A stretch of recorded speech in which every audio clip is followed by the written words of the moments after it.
ବର୍ତ୍ତମାନେ ମୁଁ ଜାଣିବାକୁ ପାଇଲି ବା ମିଡ଼ିଆ ଇଆରି ମାଧ୍ୟମରେ ଶୁଣିବାକୁ ପାଇଲି ବା ଦେଖିଲି ସନ୍ତୋଷ ଜଗଦେବ ଯିଏକି ଆଜି ସାରା ଓଡ଼ିଶା ବା ଭାରତ ବର୍ଷରେ ସେ ହଜାରେରୁ ଉର୍ଦ୍ଧ୍ୱ ଫଲୋଜ ତାଙ୍କୁ ଲାଇକ୍ କରିଛନ୍ତି ଏବଂ ସବସ୍କ୍ରାଇବ୍ କରିଛନ୍ତି। ସେ ଯେଉଁ ମିଡ଼ିଆ ମାଧ୍ୟମରେ ସତ୍ୟର ସନ୍ଧାନ ଖୋଜିବା ପାଇଁ ସତ୍ୟଟାକୁ ଦେଖାଇବା ପାଇଁ ସେ ଆଜି ସାରା ଓଡ଼ିଶାରେ ଗୋଟିଏ ସୁନାମ ଅର୍ଜନ କରିଛନ୍ତି। ମୁଁ ପ୍ରଭୁ ଜଗନ୍ନାଥଙ୍କ ପାଖରେ ପ୍ରାର୍ଥନା କରୁଛି ତାଙ୍କର ମିଡ଼ିଆ ସତ୍ୟର ସନ୍ଧାନକୁ ଆଗକୁ ନେବା ପାଇଁ ଏବଂ ସନ୍ତୋଷ ଜଗଦେବକୁ ପ୍ରଭୁ ଜଗନ୍ନାଥ ଆଶୀର୍ବାଦ କରନ୍ତୁ।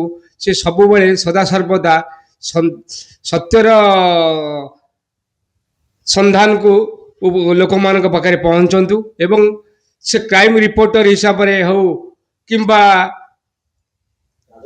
ରାଜନୀତି କ୍ଷେତ୍ରରେ ହେଉ ସମସ୍ତଙ୍କର ମୁଖା ଖୋଲି ଦେଇଛନ୍ତି ଏବଂ ଖୋଲିବାକୁ ଚେଷ୍ଟା କରନ୍ତୁ।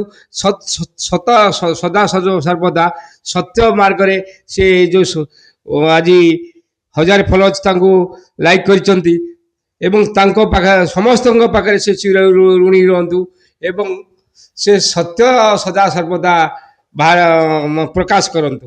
ସେଥିପାଇଁ ମୁଁ ସନ୍ତୋଷ ଜଗଦେବକୁ ପ୍ରଭୁ ଜଗନ୍ନାଥଙ୍କ ପାଖରେ ପ୍ରାର୍ଥନା କରୁଛି ତାଙ୍କର ଦୀର୍ଘାୟୁ ହେଉ ଏବଂ ସିଏ ଏଇ ମିଡ଼ିଆ ମାଧ୍ୟମରେ ସମସ୍ତଙ୍କ ପାଖରେ ଭଲ ପାଇବା ସାଉଣ୍ଟନ୍ତୁ। ଏତିକି ମୋର ଜଗନ୍ନାଥଙ୍କ ପାଖରେ କାମନା।